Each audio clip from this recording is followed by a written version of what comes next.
الموز أو البنان فاكهة مهمة ورائعة واللي معروف عليها كتعطي الطاقة. الغنى ديالها بالفيتامينات B6 والفيتامين سي وحتى المعادن بحال البوتاسيوم والمغنيسيوم كيخليها فاكهة مهمة للصغير والكبير. هاد المغذيات اللي هي غنية بهم كتخليها تكون جيدة لصحة القلب ولتنظيم مستويات ضغط الدم حتى للمناعة. ديما باش كنمشيو للمارشي أو السوق كنحتاروا واش ناخدو البنان اللي خضر اللي صفر واللي طيب شويه. الحقيقه انهم كاملين مزيانين، ولكن الاختيار ديالك غيكون على حسب الحاجه ديالك بهم والحاله الصحيه ديالك. وحقيقه واحده اخرى ان التركيبه الغذائيه ديال البنان كتبدل على حسب اللون ديالو. وفي هذا الفيديو غادي نشرح لكم ونعطيكم الفروقات اللي كاينين بين هاد الثلاثه ديال الالوان ديال البنان. اول حاجه البنان الخضر، طبعا اللي كنهضروا على البنان اللي ممكن تاكلوا ماشي ديك الخضر اللي مازال ما طاب نهائيا. الا كنتي في حميه غذائيه وما كتبغيش السكريات بزاف، ولا الا كنتي عندك مرض السكري فالبنان الخضر هو اللي غادي يصلح لك. للاسف الناس اللي عندهم السكر كيبعدوا على كاع الفواكه، درنا منهم ان كل الفواكه خطيره عليهم وكيطيحوا في مشكل اخر بحال فقر الدم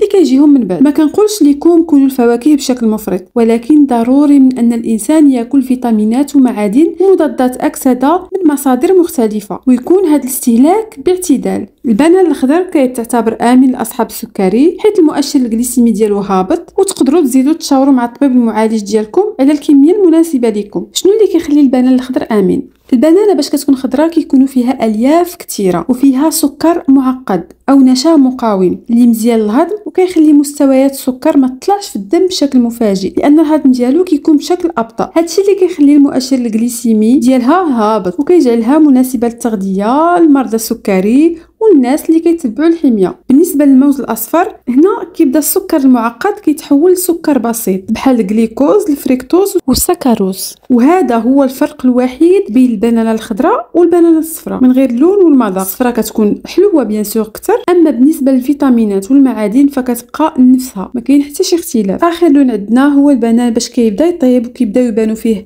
داك البقع او الخطوط السوداء. في هذه المرحله الاغلبيه ديال السكر الموجود في الموز كيتحول من نشا لسكر بسيط، هادشي اللي كيخلي المؤشر الجليسيمي ديالها يكون طالع، وبالتالي فهي كتطلع السكر في الدم بسرعه وما كتبقاش صالحه الناس اللي عندهم السكري. في المذاق بطبيعه الحال كتكون مسكره اكثر، ولكن الميزه ديالها انها كتكون غنيه بالمواد المضاده للاكسده، هادشي اللي كيخليها حتى هي مهمه للصحه. الناس اللي ما عندهم حتى شي مشكل يتناولوها باش يستافدوا مضادات الاكسده اللي فيها. بالنسبه للناس اللي ما عارفينش الدور ديال مضادات الاكسده غنشرح لكم بطريقه بسيطه بزاف، وهو ان الدور ديالها اساسي في الجسم بحيث انها كتحافظ على الخلايا من التلف ديال الخلايا كيعني المرض. الجسم ديالنا كامل هو عباره عن مجموعه من الخلايا، اي جزء فيه جلد راه مجموعه من الخلايا، كريات الدم مجموعه من الخلايا، الاعضاء الداخليه الكبده الكلوه مجموعه من الخلايا، وبالتالي فهاد مضادات الاكسده مهمه بزاف وكتحمي الجسم ديالنا. البنان باش يوصل لواحد المرحله ديال النضج كبيره وياكم تلوحوه فكيولي واحد المكون رائع اللي تقدروا تستعملوه في الحلويات ديالكم،